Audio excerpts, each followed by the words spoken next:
What's up, my homies? Jesse Mails here with Backwater Fly Fishing. Today's super cool. We're going to be tying a really cool articulated shrimp fly. And you might be asking, Jesse, why the heck would I articulate a shrimp fly? That doesn't really make any sense. Most of my shrimp flies are pretty small. And in this case, I would probably agree with you. It might not make a huge difference in the fishability of the fly. But I think fly tying as an art form gives us these opportunities to be more realistic in how we create certain things.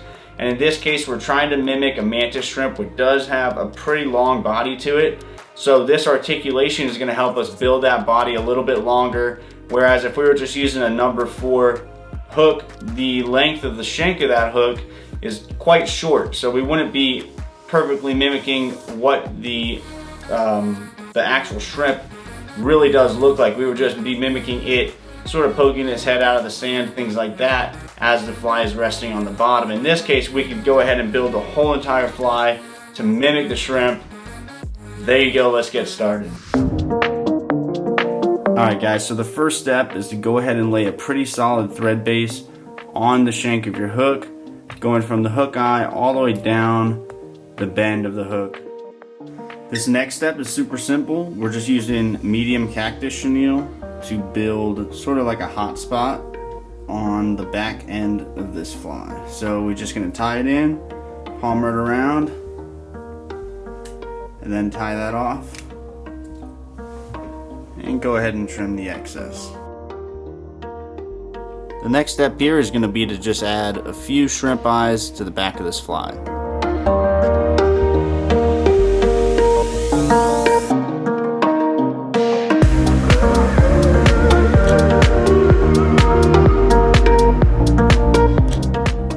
This step is super simple. We're just going to add one strand of Krystal flash, sort of wrapped around our thread and pointing backwards. So we end up with just 2 pieces going towards the back of the fly. And we'll trim that off. Alright guys, now one thing that's super important, I've given this tip before, but when you go to cut your craft fur, a lot of times I show up at places and I see people trimming off the top like this. Really not the best way to focus on trimming your craft fur. If you flip it over, you could go ahead and cut out patches and better measure how much fur you're actually pulling off. And then you could trim it to where all the fibers are going to line up the best as possible. And you can pull out the guard fibers and the long fibers and be left with a great little patch of fur. So make sure you're doing this, guys, this way when you're dealing with craft fur. Alright, now we're going to add that piece of craft fur we just made. And we're going to bring that all the way down to our hot spot. Just like that. And we can trim it off just at our desired length. On this fly too, I like to sort of take this craft fur and just put a few brown bars on it. And now we're going to take our hot legs and we're going to add those sort of right on top of where we just tied in this little bit craft fur, just like that. And we'll trim these off too, a little shorter than the craft fur. Now for this step, we're going to add just a little bit of 1.5 inch Foxy brush.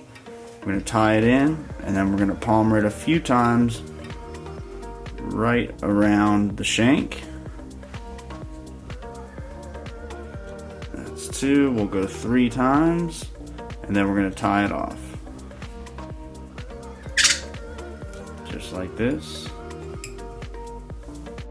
The last material we'll put on this section of the fly is some woolly critter brush, and we'll do the same thing, tie that in, then palmer it all the way up to the eye of our hook.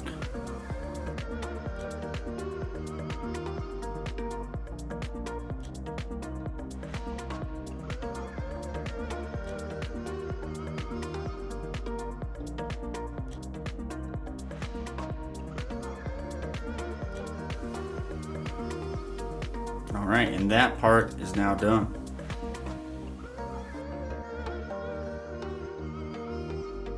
Now we're going to build the articulation using these 20mm articulated fish spines. This is going to work really well to build the last portion of this fly. For weight, we're also going to be using these shrimp and cray tails, and if you just wanted to use lead eyes on this, you totally can, depending on how heavy you want the fly to be. But if we're fishing shallow water, these tend to work really, really well. Alright, now what we're going to do is we're going to take this articulated fish spine and we're going to thread it just like that, right on to that hook. So you can see how we went in there and we left this bottom completely open because that's where we're going to put our shrimp and cray tail. So we wanted this flat side to be on the bottom with this crimpy part up top. Alright, we got that shank in the vise, and now we want to just lay a good thread base on this and actually wrap backwards over that to sort of close it off really nicely.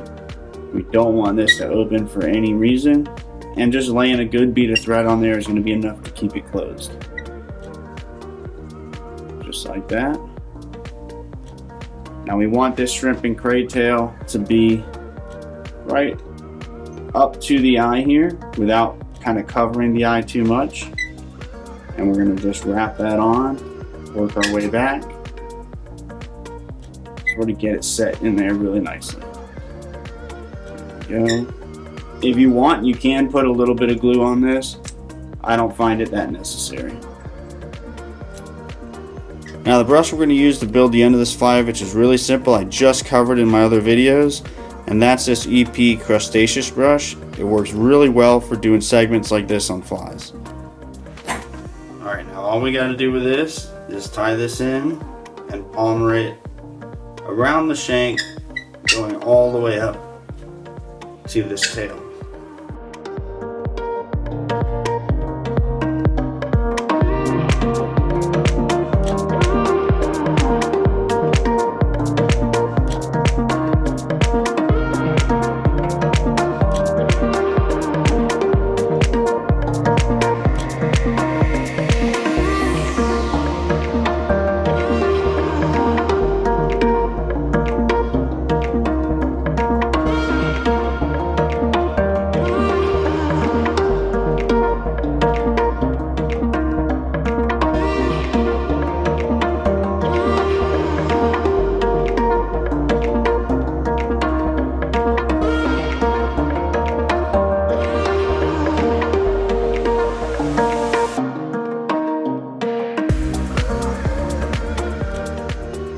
There you go, guys. Super cool looking fly here, as you can tell. If you enjoyed this video, please subscribe to the YouTube channel here, smash the notification bell, and go check us out on Patreon at patreon.com/backwaterflyfishing to see a bunch of more exclusive content for our supporters here at Backwater Fly Fishing. Thank you all so much, tight lines, and happy fly time.